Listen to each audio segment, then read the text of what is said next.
नमस्कार मंडळी, हा टीआरपीचा जमाना आहे. टीआरपीच्या शर्यतीत टिकून राहण्यासाठी सध्या सर्वच प्रमुख वाहिन्यांवर नवनवीन मालिकांची रेलचेल पाहायला मिळते.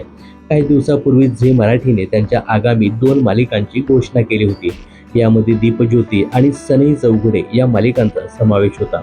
काही दिवसापूर्वी सनई चौघुडे या मालिकेचा प्रोमो प्रदर्शित करण्यात आला होता.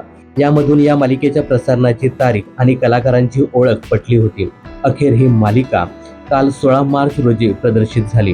तर 16 मार्च रोजीच त्यांच्या आगामी दीपज्योती या मालिकेचा एक टीझर प्रदर्शित करण्यात आला असून या मालिकेतील काही मुख्य कलाकारांची ओळख देखील पटली आहे.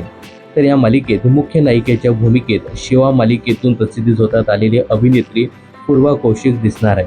तर मुख्य नायकाच्या भूमिकेत पारू मालिकेतील आदित्य म्हणजेच प्रसाद जवादे याची वर्णी लागली आहे. तुटलेल्या गोष्टीतही आशेचा नवा किरण शोधणाऱ्या मुलीची भूमिका म्हणजे ज्योतीची भूमिका अभिनेत्री पूर्वा साकारणार आहे. तर आईच्या विरहात बुडून व्यसनाधीन झालेल्या दीपची भूमिका अभिनेता प्रसाद जवादे साकारताना दिसणार आहे. या दोघांव्यतिरिक्त या मालिकेत आई कुठे काय करते फेम अभिनेता ओमकार गोवर्धन हा सुद्धा दिसतोय. ओमकारच्या भूमिकेचं नाव अद्याप समोर आले नाही, पण या मालिकेच्या प्रोमोमध्ये तेवढ्यातच बॉल येतो आणि कपाटाच्या काचेवर बसतो आणि मुख्य नायिकेची एंट्री होते असं दाखवण्यात आलं आहे.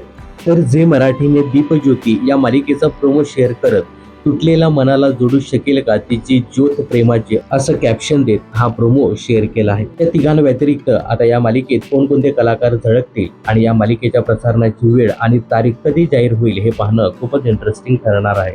तर शिवा म्हणजेच पूर्वा कौशिक आणि पारू मालिकेतील आदित्य म्हणजेच प्रसाद जवादे ही जोडी पहिल्यांदाच एकत्र काम करताना दिसणार आहेत. त्यामुळे या जोडीला पाहण्यासाठी या दोघांचे चाहते उत्सुक असतील. तर या जोडीबद्दल तुम्हाला काय सांगायचं यासोबतच या मालिकेबद्दल तुमचं काय मत आहे कमेंट्स करून नक्की सांगा. मनोरंजन क्षेत्रातील अशाच फिल्मी अपडेट जाणून घेण्यासाठी चॅनलला सबस्क्राईब करायला विसरू नका.